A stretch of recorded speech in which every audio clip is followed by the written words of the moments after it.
भनौँ न ल रिभ्यू दिउँ न त यो ओनरसिप रिभ्यूको लागि चाहिँ यो एफडी मोटर्सको F5 प्रोको लागि चाहिँ सानो रिभ्यू दिन आएको छु।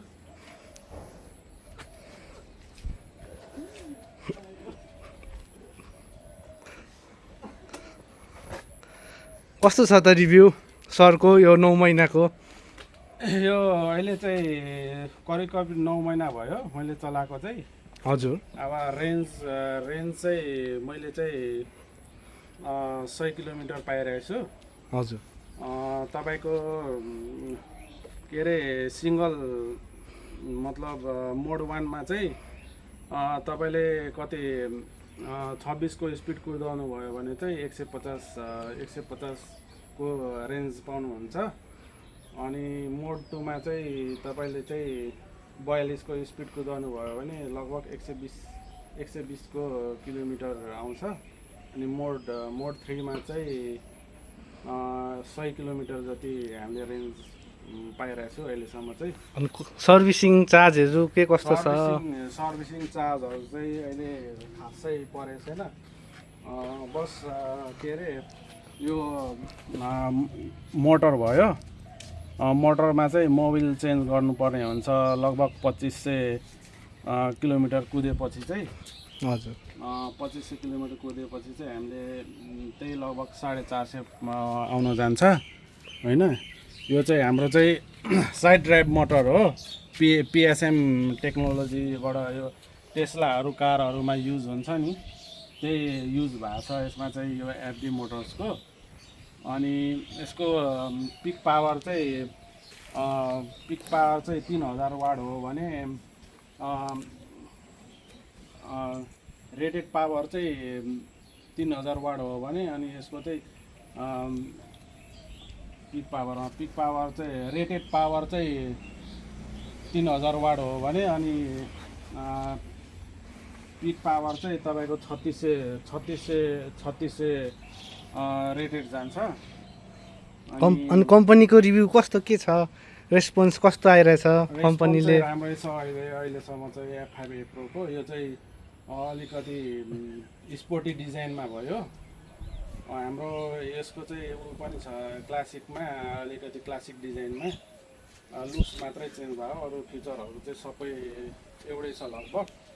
अनि लगभग अब यो चाहिँ हाम्रो साइड लाइट भयो, यो साइड लाइट भयो होइन, यो हर्न भयो, अनि यो पास लाइटहरू, अनि यो हाई लो बिम लो गर्ने हो यो होइन। यो मोड 1 मोड 2 यो स्पिडमा अब डिपेन्ड पर्ने हो हाम्रो चाहिँ। यो अलि स्पिड अलिकति कुदाउनु भयो भने रेन्ज पाउनुहुन्न, स्पिडमा डिपेन्ड पर्ने हो।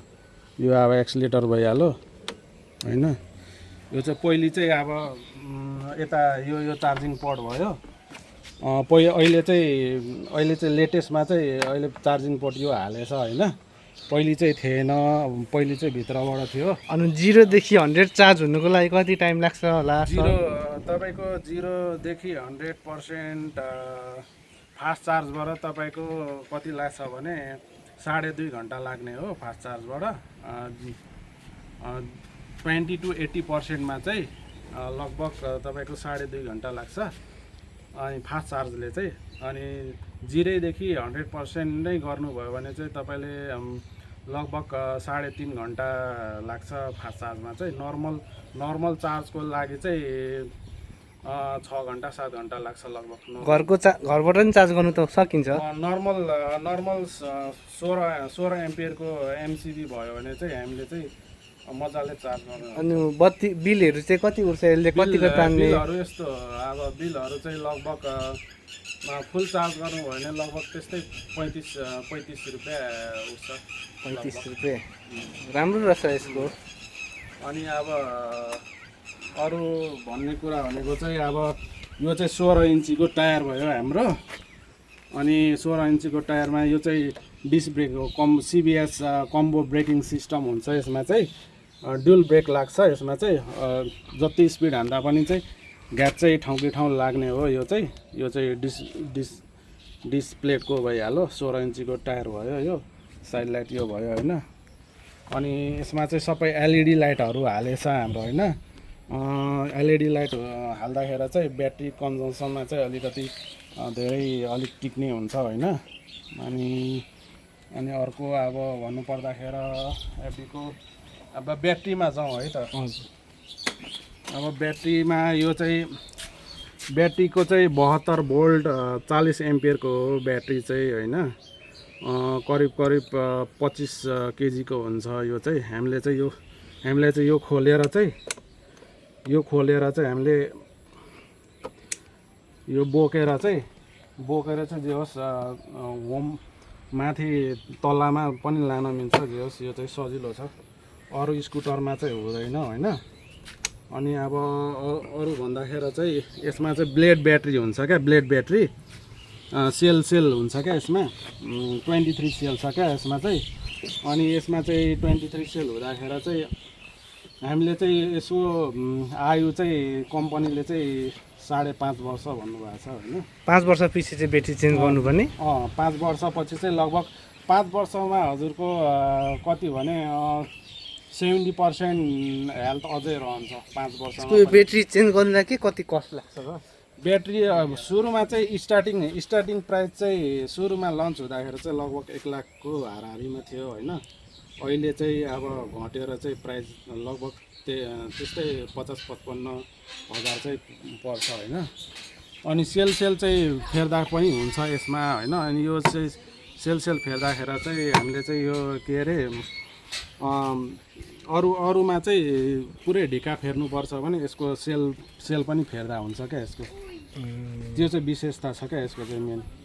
अरू स्कुटरको चाहिँ ढिकै फेर्नुपर्ने हुन्छ, ब्याट्रीमा चाहिँ त्यही खुबी हो यसको। अनि अब साइड ड्राइभ मोटर हुँदाखेरि चाहिँ स्मुथली चल्ने हुन्छ होइन। अनि स्मुथली चल्ने हुँदाखेरि चाहिँ अलिकति पिकअप पावर पनि ज्यादा हुन्छ यसको होइन। अनि अरूको चाहिँ हब मोटर र मिड माउन्ट मोटर हुन्छ क्या त्यसको चाहिँ। अब त्यसको चाहिँ अलिकति पावर चाहिँ अलिकति कमै जस्तो लाग्छ, जहाँसम्म लाग्छ मलाई। यो साइड ड्राइभ मोटरले गर्दाखेरि चाहिँ अलिक ज्यादा पिकअप दिने हो क्या यसको चाहिँ। अनि यो चाहिँ 14 इन्चीको टायर भयो क्या, यो 14 इन्ची टायर भयो। अनि अगाडिको चाहिँ 16 इन्चीको टायर भयो होइन।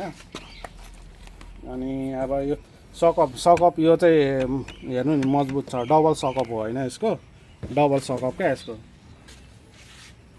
अनि अब अरू अनि यो हजुरलाई यो स्कुटरले 9 महिना कुदाउनुको खुसी हुनुहुन्छ नि यो स्कुटरबाट? एकदमै म त बेनिफिट पाइरहेको छु होइन, सन्तुष्टि भइरहेछ अहिलेसम्म होइन। जस सर्ट डिस्टेन्सको लागि चाहिँ ओभर बेटर हो होइन, सर्ट डिस्टेन्सको लागि चाहिँ। अनि हजुरहरूले अब लङ डिस्टेन्सको लागि चाहिँ लिनुभयो भने चाहिँ अलिक सोचेर नै लिनु होला। यो चाहिँ सर्ट डिस्टेन्सको लागि चाहिँ एकदम बेटर हो होइन। हजुर अब अनि यसको कुन चाहिँ के चाहिँ चेन्ज गर्यो भने अझ हजुरलाई के चाहिँ चेन्ज गर्नुपर्ने हुन्छ भने यो एफडी मोटर्सले हजुर यो डिस्प्ले भयो क्या। यो डिस्प्ले चाहिँ सनी डेमा घाममा यो अलिकति केही देखिँदैन क्या। यो चाहिँ अपडेट गर्दा बेटर हुन्थ्यो होला होइन। अनि अर्को कुरा चाहिँ अब मोटर यो के अरे मोटर गार्डको यो जुन छ नि, यो रेनी सिजनमा चाहिँ के हुन्छ भने अलिकति हामीले स्पिड कुदाउनु भयो भने यो पछाडिको मान्छेले चाहिँ पानी हिलो अलिक छ्याप्ने अलिकति उ छ क्या, अलिक स्पिड कुदाउँदाखेरि त्यही यो अपडेट गर्नुपर्ने हुन्छ। अनि अब त नयाँ अपडेटमा त यो के अरे यो फुटरेसहरू हालेछ होइन।